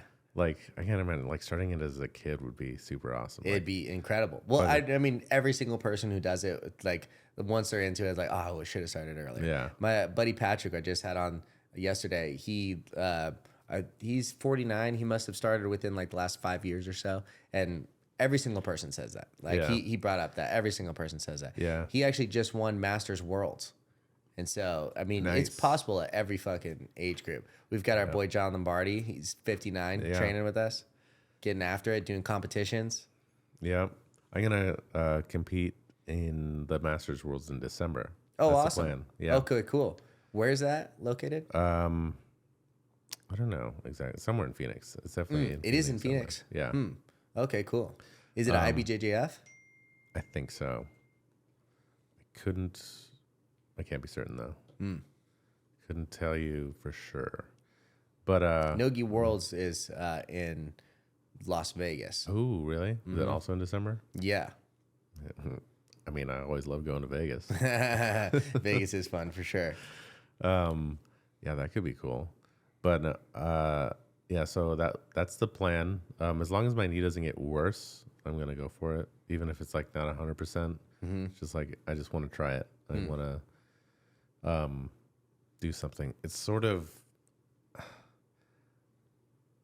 work can be crazy, like crazy hours. So I'm hoping I can get enough training in. But I mean, even if whatever training I have, I'm just gonna do it. What's your work schedule like? It's random, pretty much. Because like if You don't there's set hours? no, because if an argument needs to be like written because it needs to go out, in the next few days, it needs to be revised. Then Well, then it's probably good then. I mean, you have like a more flexible schedule. Yeah, it's more Be flexible at the for 5:30 class every fucking day. I could never get up that early. Oh, no, 5:30 p.m. Oh, yeah, I actually should. Yeah. I actually should. I think I can. Sometimes, like, I'll have to work because, it just works out that way. But, yeah, I do want to come to the 5:30s more. This past week, so I went to a wedding over the last weekend, and it was super fun. But I was like, those first few days, I was like, I need to recover. I can't do anything. Oh, yeah. Just from what, like drinking and whatnot? Yeah, it was an 8-hour party. Yeah. Of course, as most weddings are. Yeah. And then it was so good, though. And shout out to my boy, Emilio gets married. Boom. Love that for him. And then the next day, it was in Minneapolis. So the next day, we went to the Mall of America and had some fun there. Went on the SpongeBob roller coaster. That thing is terrifying. The SpongeBob roller coaster is terrifying? Yeah. What the hell? I think It's not a kids. It's not a kids roller no, coaster. it's not. No, I mean, kids were on it, and I was like, "What are you guys doing here?" But like, it's a vertical drop, and then it's like a full roller coaster. It's also inside, which is really weird. Where was this? The Mall of America in Minneapolis. Oh wow. Yeah. Wait, in a mall? It's in a mall. Can't be that big. It is a city-sized mall. It is huge. I mean, the roller coaster can't be that big. What's the mall? I mean, max like 6 stories or something. Probably less than that. It's probably like 3 stories. No, it's definitely more than 3 stories. I don't know. It's not like I've seen bigger roller coasters for sure. But any size roller coaster is no bueno. I mean, I don't love them. But Yeah. here, the pictures they take when you're like going on the roller coaster, Sure. and they'll like snap a photo of you at the most most horrible time. Most opportune time. Yeah. The photo of us. This is a zoomed in photo of me and my friend on the roller coaster. Nice. That's a great one. I don't know if like You can try to show it to if you want. here. I don't know. You can no, not really. I'll send it to you. You could splice it in or something. Okay. Like that. But I mean, it was I was recovering from that situation for the first like few days back. Nice. That's funny. Yeah, it was a great time though. When is the next Butter Smooth? Probably sometime first quarter next year. Nice. Yeah, I got to just figure out a bunch of stuff. Ideally, like my plan was to do it like quarterly at first, and there was an opportunity to do it like December 16th, but I just need to figure out a lot of stuff on the logistics side of things before I do it again. Yeah. Those are really fun. Thank you. And I'm glad that they exist for sure. I want to do the next one. I want to compete in the next one. Awesome. Yeah. Or if I can't compete for whatever reason, because I know people help you out. Sure. So I'll have a spot for you. I'm going to do unlimited super fights. Everyone. Oh, nice. Yeah. Every one of them is going to be brackets and super fights. Yeah, that'll be so fun. Yeah. I really like so I'm not a big fan of point system rule sets either. Like I've heard you talk about it on this podcast and I think another one that you were on. Mm-hmm. Yeah, but I agree. Like the idea, like sub only is the way to go. I think I'm also though, like I have thoughts about it. I have thoughts about how to make like jiu-jitsu, like watching it more fun. For some reason I always like, I'm thinking about it. I don't know if it can, how feasible it is, because you know I'm super new, but like I feel like when it comes down to decision and stuff, it can almost be like a points thing, you know, where it's like, you mean the judge's decision? Yeah, where I mean they're not judging based on literal points, but if someone's just sort of like maintaining top position because like they know they're going to get decision that way, even in a sub only thing, it's like this is almost like a points thing, you know? Yeah, as far as like not exciting match, exactly. or just trying to ride it out because they know they're positionally dominating. Yeah. And like I don't know, Maybe like a negative point. You're saying? Yeah, I mean, yeah. Although, yeah, then it is some sort of point. You know, I'm trying to still work this out. I do think that by and large, sub only facilitates a lot more exciting matches. But I had Adrian Nez on the pod yesterday, and he brought up a really interesting point as well, is that like some of the best scrambles in all of competition happen in points rule sets because guys are 1,000,000% insistent on not letting the score happen. And Right. so you'll see some epic scrambles. And it's kind of interesting like how ADCC does it with like half sub only, half point system towards the end. Another thing about the point system too is like in that situation where the guy has been dominating positionally throughout an entirety of a sub only match, if there was points at the end and the guy had the chance to win the match not just via submission and all it had to be was a sweep or a takedown or something like that, then there's more on the line for some shit to happen. And like those epic scrambles happen in that moment too. Like how sub only works is like the first or how ADCC works is the first half is sub only, the second half is points. So, and it's, you get a minus point if you pull during points, if you pull guard, you get a minus point. So it facilitates more wrestling. And it's like through the round, right? It's like the first part of the round or whatever is sub only, and then it turns into points after a while. Yeah, exactly. So like the majority of matches are 6 minutes. So at the 3 minute mark, first 3 minutes are sub only. At the 3 minute mark, they'll say points, and that's when you know shit's about to be points. And so if you're already seated on your butt before that happens, you're allowed to stay seated. But if you're standing and you pull guard when points are on, you get minus a point. So it really discourages guard pulling. And so sometimes how that happens too is like, you know, it's a back and forth match. Maybe some shit happened in the sub only part of it, but no one got a score. It's still even. And then like it's a no score match, and there, you know, the expiration of the points section of it is coming to an expiration, and fucking guys are trying to make it happen and incredibly insistent on not letting any sort of point score. So you do see some epic scrambles in that way. And I hadn't honestly thought about it until he brought it up. So it's an interesting point, and I'm not really sure, you know, what to do with that information. Yeah. I think ADCC has a really solid rule set in that way, that it is a mixture of the two.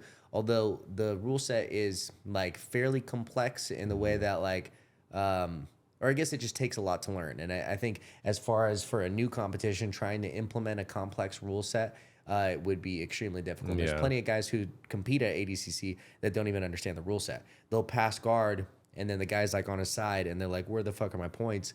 In ADCC, you have to have 75% of the back or shoulders on the mat to score points. So you can actually pass guard without pinning the shoulders, and you haven't scored any points. And then same thing with like takedowns. Unless basically they settle on and accept guard, it's not a takedown. Yeah. So it's tough to score in that way. The rules, I don't know. I mean, I'm talking as a super beginner, so Fucking white belt. yeah, that's gonna be totally wrong, and like I don't know what I'm talking about, but some of the rules seem to like not make sense to me. Like takedown, it's not a takedown if it's you end up in turtle, right? But it is a takedown if you end up in closed guard, Yeah. which I'm like, but like being in closed guard, I feel like is a much better position to be in than being in turtle. Like, Yeah. I feel like when I'm in turtle, I'm vulnerable. Yeah. Way more vulnerable than when I'm like, all right, I'm on my back, but I got my guard up and I can. That's true. But as far as like being taken down, you have more of an ability to stand up from turtle than you do from closed guard. If you're in closed guard, I could keep you down a lot easier than if you're in turtle. Yeah, that's true. Yeah, and like you are on your back. Your feet are in the opposite direction of the ground. Yeah, because the score is for the takedown. Okay. Yeah, that makes sense, I guess. Wow, you're really good at arguing. Well, on this subject, you're a fucking white belch. Actually, if you listen to our podcast, me and Nez, he brings up a lot of points. We go deep into the rule sets and stuff too. Yeah. What do you think about like Jiu Jitsu matches, like between the same people, but like broken up into different rounds, like MMA is? Like instead of one 8-minute match, or 9-minute match or something, we like there's a 3-minute round and then a break and 3 minutes and then 3 minutes. I've thought about that before. That's interesting. Part of the challenge with grappling is that it takes like a few minutes to develop the position often. And if you completely separate the parties, then there's sort of a break in momentum. There can be if someone has someone's back. In MMA, it's commonly the case that someone could be in extremely dominant position and then the round ends and then you're restarted standing. And so it takes the steam out of the momentum completely. It does. I mean, I think it'd be even doable with like, it'd be longer, but like 5-minute rounds each, because 3 minutes is kind of short.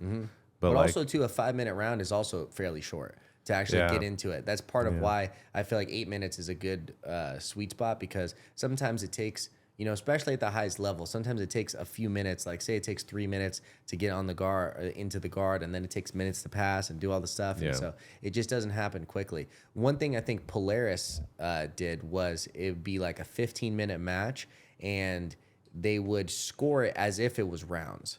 So it would like they'd score the first 5 minutes, like give the person a 10-9 or 10-9 or whatever, and then score it like that. So that's interesting. Yeah. So that way, if you have a fucking on the back with a body triangle at minute 4:30, and then at minute 6 he gets out, it happened naturally. It didn't happen because you separated the people and then stood them up. Yeah, I like that, and I'm saying it because like I'm totally biased in it, because I think for me, I'd have a better chance of winning any like competition if it was more like that, because like, have you heard you know who Faraz Sahabi is? Yeah. So he was talking about, I think it was him, way back in the day on the Joe Rogan podcast, about the difference between like Conor McGregor and Nate Diaz, for example, and like how Conor's knockouts are always usually in round 1, but Nate's like in the later rounds, because Nate just doesn't hit as hard, but he can go forever because he has like more. He's incredible cardio. Yeah, and him and his brother are like triathletes. Yeah, and he has. Zahabi thinks it's because he has more type 2 slow twitch muscle fibers, whereas Conor's like more type 1. It's like really powerful, but gasses out quickly, slower. And I'm getting like, I haven't had like muscle biopsies or whatever, but I'm guessing I'm more of like Nate Diaz type muscle fibers. Whereas, do you have good cardio? I can go in those rounds forever. But in jiu-jitsu, you're talking about? Yeah, you just don't feel. You just do over and over. Yeah, and I don't have like, I don't train a lot of cardio, but it's just that like the other day, like, I don't know, nothing against, but like when some people gas out, I can go more, but I'm not as powerful and like, it's not explosive though your movements, exactly. But you're just a continuous pace.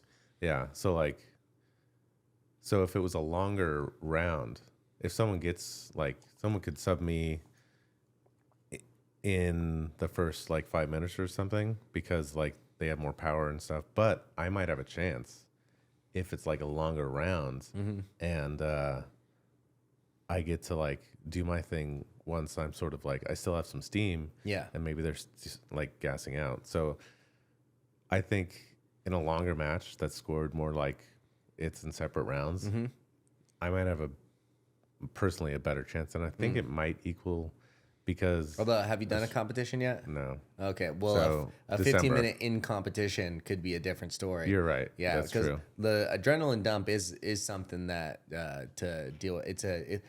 Competing is a completely different than like training in the gym. Because like I could go to open mat and do 15 rounds at an open mat, like stay for the whole 2 hours, do like nonstop rounds, like keep going the whole time. But you know, sometimes after that very first competition round, I'm like, fuck, Yeah. I'm fucking tired. And it's That's just, fair. yeah, it's just like an adrenaline dump, and you have to like get over it. Typically, if you can get through the first and second round, you're like now at a point where like you're, I guess, I don't know what it would be, your fucking hormones and it's leveled out a bit. You're able to, you know, do a solid, you know, you're not dead tired, but you're not stiff either. You're like warmed up. Yeah. That's fair. And I mean, yeah, the competition that I went to, and what was it? I don't know. It was the one on October 1st. I didn't like compete, but I just went to watch and support the boys. Yeah. And the girls. Kate competed. Yeah, nice. Oh yeah, how did she do? Because that was her first competition in a while. Yeah. I forgot to ask her. I gotta ask her. Yeah, I don't think she won a medal, but I mean, I think she did great. Everyone did great. We're all winners. Honestly, but getting out there and just competing in the first place is an extremely important part of it. It really doesn't matter if you fucking podium every time. What really matters is getting out there and testing yourself. And then the medals and everything will come later with it. Yeah. That's the philosophy I'm trying to have going into this one. Like, yeah. You know, I don't want to set myself up for like expecting to like win and take home gold. And then I'm just afterwards, I'm just upset because that didn't happen. Mm-hmm. Just going in for like the experience of it. Yeah. And it's like focuses, you know, like gives me a sort of goal to look at when I'm training. Sure. Which I like sort of whatever I'm doing. Like, even though Jiu Jitsu is just fun on its own. Yeah. It can be like more fun for me if like I'm trying to achieve a certain like thing. It makes you better. Yeah. For sure. There's some real utility to it for sure. It makes you better. Like you take your training more seriously. You take your diet leading up to it more seriously. You like it just has. Another good thing my buddy Patrick said yesterday was that better has no end. You can always be doing better in different ways. And as you implement better in different areas of your life, you start to implement better in more areas of your life. And if you're keeping a strict diet, if you're not working on the weekends, then Monday morning comes around and at work, you're of a clear head and you're, you know, making, in my case, making calls better, doing all of these things. So, you know, it's good in that way. Yeah. And I'm excited for it. I think, you know, like I said, I don't expect to win. If I do, like, good bonus. You know? For awesome. sure. Just go out there and try your best. Yeah. Make sure you're trying your best. I mean, that's the only thing to really not be happy with yourself for is if you went out and at the end of it, you feel like you left something on the table. Like I could have been going harder and I just, you know, gave up for whatever reason. Yeah. Yeah. Yeah. I'm definitely going to try my best. I think fuck them up. Yeah. I think it'd be super, like I want to try to throw, if I get into side control, I want to try to do a buggy choke. No way. Do you hit those in training? I've never hit one like successfully. I try them. I try them all the time. You try them? Huh. And they, like, even if they don't work, they do sort of like make the person react. So do something for it. Maybe you got to get more on your side. Yeah. People who do it like get completely on one side and then throw it. I've got like too short of limbs to hit them. Yeah, I got really long. I'm a long boy. Yeah, that could be a good move for you. Yeah. Yeah. I think, that would be cool. I mean, even if Don't go in with the game plan of that because especially if you have to get to side control, bottom side to hit it. No, hopefully I don't get into side control for sure. But, you know, if I do, I'm going to throw it just for the bit. Sit it. And he's will be like, stop trying to buggy choke. You don't know how to do that. I'll be like, try it. No, honestly, that's one thing that like Issa is solid about is that like he doesn't try to force you into any particular mold with your techniques. Like when I was a blue belt, I started doing rubber guard a lot. And it's like a 10th planet system really. And like zero part of Issa's game. But like at no point did he ever discourage it. it was just always, whatever your jiu-jitsu is like whatever you want to get into it. Yeah. Yeah. No, he supports it, but he's like, you need to learn how to do that before you try. Like maybe drill it once or twice. Or you just send it in a live round. Yeah. Yeah. Yeah.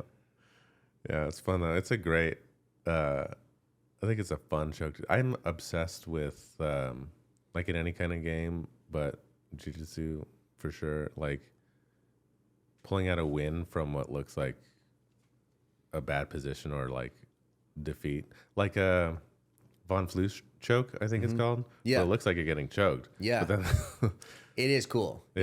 Yeah. It is cool for the story of it. yeah, like I'm obsessed with that kind of thing. I play chess a lot too. Not do you? very good. And I can't. We got to be friends. Do you use chess.com? Chess.com. Okay. Baby. All right. Yeah. Yeah. Send you a friend request. We could play you. Oh yeah. What's your ELO? Is that the score? Yeah. Thing. Like your rating. I think I just lost a ground last night. Lost a round? Like lost A match? a match. What the hell? All right. But I'm like 1,000 something.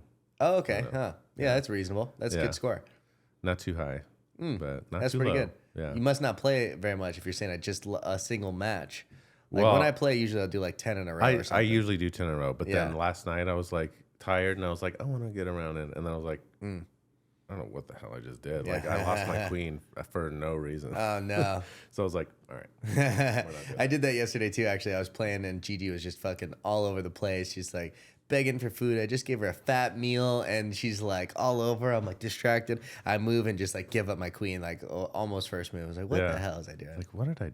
What? Idiot. Yeah. Chess is super fun in that way. It like makes you, I mean, you have to be very strategical. Yeah.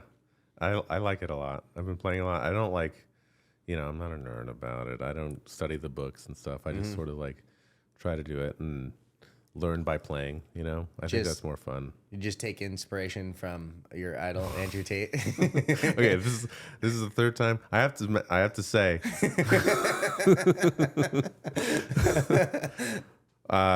it's a bit because we've gone back and forth and I was adamantly opposed and I still am. But it's funny that you say that because when I like on TikTok, when his stuff started first going around and my first started like blowing up, people would be like, "Oh, it's like Andrew Tate's good twin or something like that, or evil twin or whatever they said." Yeah. So, yeah, I'm well aware, but I was always like, "How dare you? I'm a much more handsome man."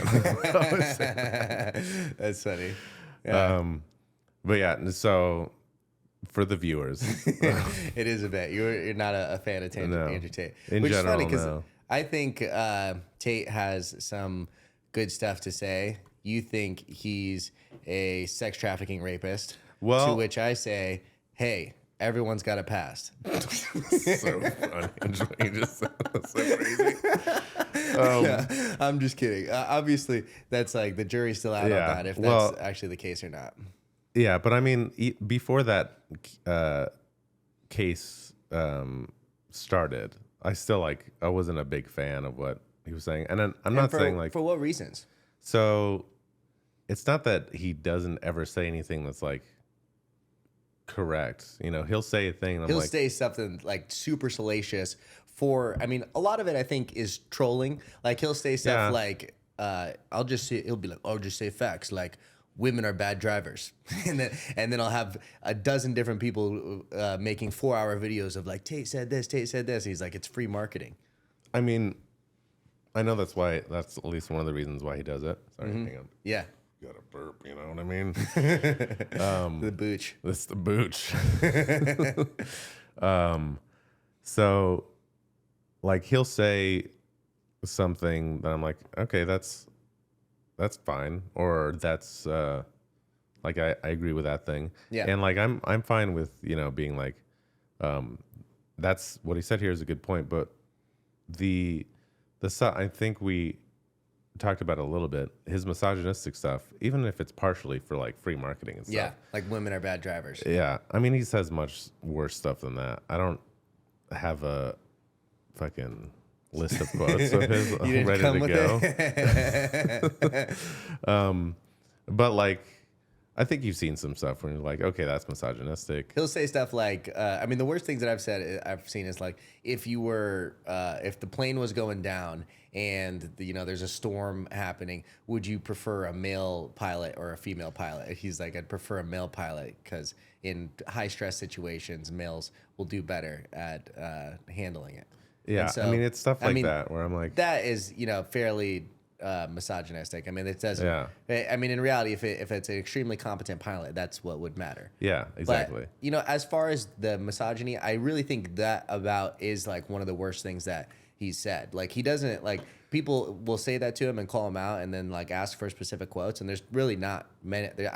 I haven't seen any out there at least. I mean, if I find any, if I can, I don't know if I've saved any. Send them over. Not. But yeah, I'll be like, okay, this is what like I'm not down with, and etc. But the thing that I don't like about it and him in general is, I think, like you said, if you look at the good things in isolation, it's like, okay, those are good things. But when it comes to saying things like that, even though it's for like marketing and it gets him to go viral and stuff, a lot of his fan base and like the people that look up to him are young kids. For sure. And I don't think young kids and even like older people, it's very rare that someone's like doesn't just sort of take a person as a whole and like they're like, this person's credible and I believe them. Yeah. You know what I mean? Especially if you're young and you're a kid and you're looking for a role model. Yeah. So like he says good things, but then when he says the bad things, being him and being in the position, he's very influential. He is. Yeah. Then he's it's extremely like, influential. Yeah. Then it's like, how is it affecting kids? So well, like, part of that I think also is he's been fucking on the internet for 10 years. And, 10 years ago, he was making a lot of videos that had 200 views a video. And it really didn't matter what he said. He was saying he was just, talking. And also, too, on a 2-hour podcast, you say stuff and, like, maybe you're joking, maybe, whatever. It gets, like, clips can be taken out of context. Now he's at this point where he does recognize he has this massive influence and he is much more careful with a lot of the words he says. But if you get to this point now and the stuff that you said 10 years ago when you had 200 followers a video and now you've got 20 million viewers a video, then it's just you're just in a different place and you really can't control a video that's out there, especially clips that get taken out of context, which happens regularly. That's true. I mean, there are like I said, remember I told you about the comedy group that I was a part of. Yeah. So there are clips where, like, if you take them out of context and don't realize they're satire, it looked horrible. Then it's like, this guy thinks that. Like, no, the joke is like that. That I don't think that. But I don't know. I don't think his old videos were satirical. But you're right. He's like more careful what he talks about now. Mm-hmm. I mean, but those videos you can't control. Like that they exist still, that they're still influential, and like from what I know, he hasn't come out and been like, I don't agree with what I said in the past or anything like that. That mostly he will not do. Yeah. Well, and again, like if you could bring up like specific things that are that terrible, because it is interesting, like how people either most cases really like him or fucking absolutely hate him. And I just think in general, he's an extremely intelligent person. He's a very hard worker. He's, all things considered, he's done extremely well for himself. And he has a lot of points about just like, mostly what his points are is like masculine excellence. It's about like being the man that you're supposed to be. Sorry, Gigi had a fucking game. But basically, like, his point is masculine excellence. It's about, like, fucking go out there, become rich as you fucking possibly can, and get an extremely good shape, and those two things primarily. Yeah, I mean, there's nothing wrong with, like, you know, getting money that you want to, that you can make your life better with and getting in shape and stuff. Yeah. I think a lot of it for me is the tone and, like, he has a fuck you tone part of it. Yeah. Yeah. And like, play some music, kitty. But like, so yeah, the part of it is the tone for me, and then the specific, like the misogynistic stuff. And I'm sure you've heard his stance on BJJ on a jiu-jitsu channel. Yeah. Which is Also just a typical white belt talking. is he even a white belt? Though? Yeah, he's a white belt. Everyone's a white belt. Well, he's not a blue belt. No, he's not a blue belt. Yeah, but he's a white belt. I mean, they say the hardest belt to get is white. 'Cause you go to a gym and you get I'm it. sure he's grappled a couple times in his life. I know he did like 3 MMA or something. Oh, no way. He did MMA fights? I actually didn't know that. He did, but not a lot because like I don't think he can grapple. He probably doesn't have a grappling background. Yeah. Yeah. But he sees, like, I think based on his like general philosophy, and I think this sort of like is a good example of where we differ is, I mean, he thinks, men fight here because this is where men fight. And like, he thinks he doesn't like grappling because I think one of the things with him is when you grapple and you do BJJ, you have to lose a lot to get good. Yeah. And you have to, like, someone's there and you can't do anything about it. And they're putting you, like, they're twisting you up like a pretzel. For sure. And you have to, like, be secure enough to be manhandled by a smaller man. Yeah.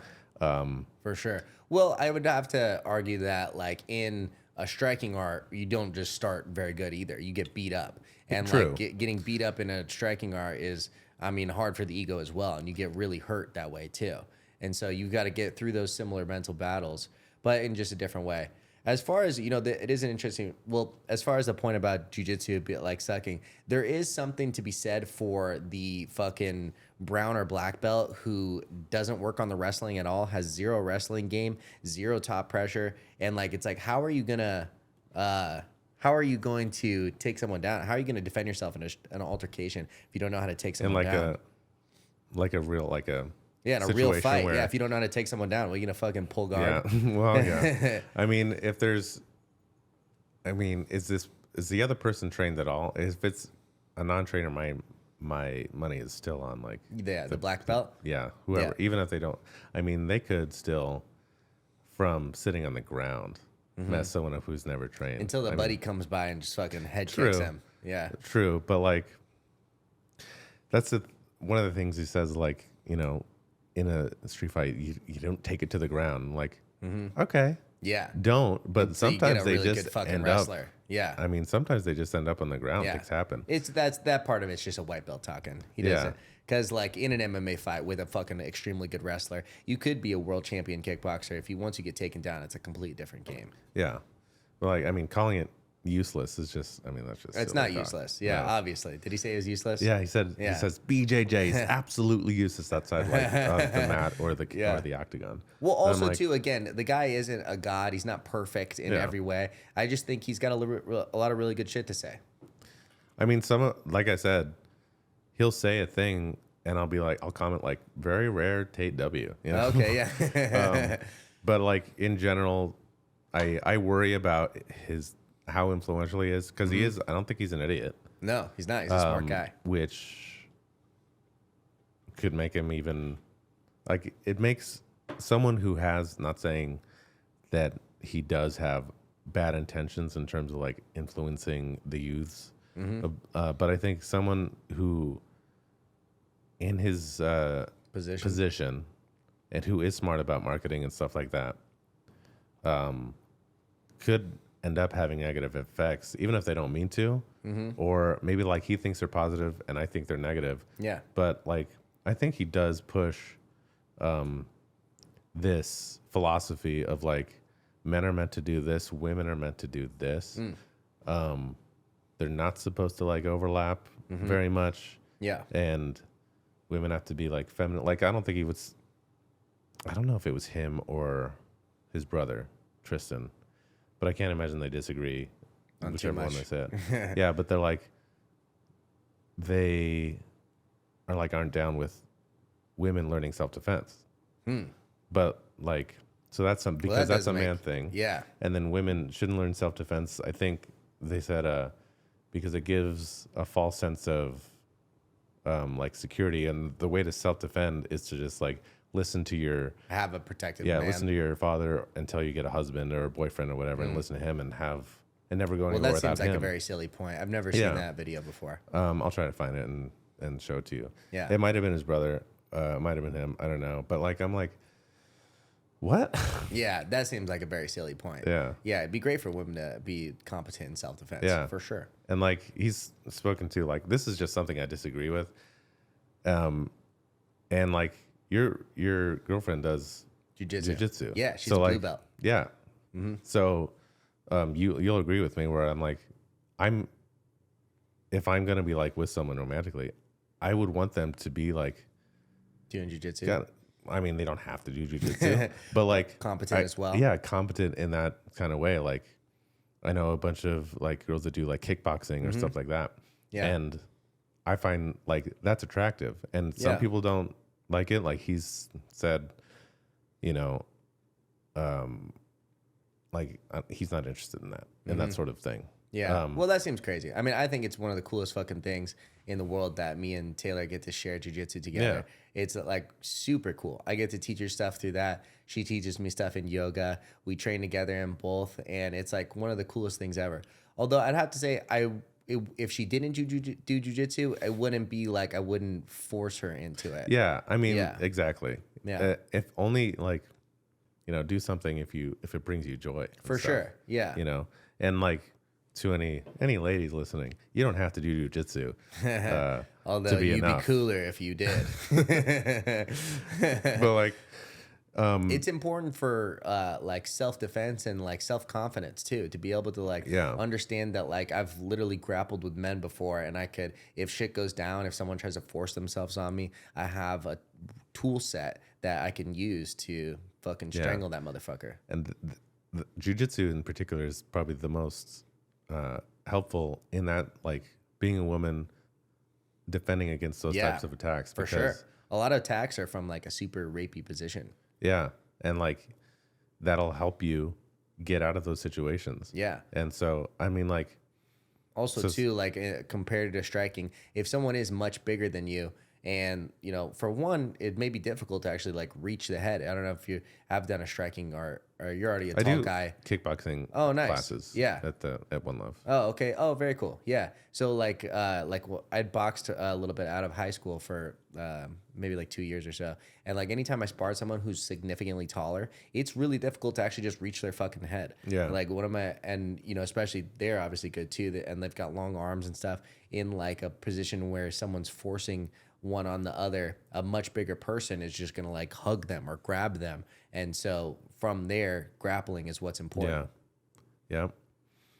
And like, when I do kickboxing, which I've only gone to a few, I can't make it to a lot. And one time I got concussed while I was studying for the bar. Oh, really? So I was like, I got to take some time off. I can't get concussed again when I'm taking this thing. Oh, wow. Would you eat like a head kick or something, or a punch? It was a punch. Oh, wow. Yeah. It was just like, I think I tried a little stiffer than... Yeah, I think I tried to weave, like bob and weave. Maybe leaned into it. I just like put my head right into the fist. Oh, wow. But how old is she? She's maybe like, I think 4 or 5 months. Is baby Gigi. This is Gigi. Gigi. She's the star of the show. Gigi, good game. Yeah. Good game. Good game. Oh, Gigi? Oh, good Gigi. game. Yeah. Yeah. Common in chess, Gigi. Yeah, Gigi. Although Gigi, we spell it G-I-G-I. Oh, okay. G-I-G-I. Yeah, Gigi. All right, brother. Funny. Well, we've done almost 2 hours. We got a open mat coming up here pretty soon. Sweet. So, yeah, it's been a pleasure having you on. It was fun, dude. Yeah, very I'll come fun. on again if you want me. Cool, awesome. Yeah, I'd love to. Yeah, thank you, sir. Os.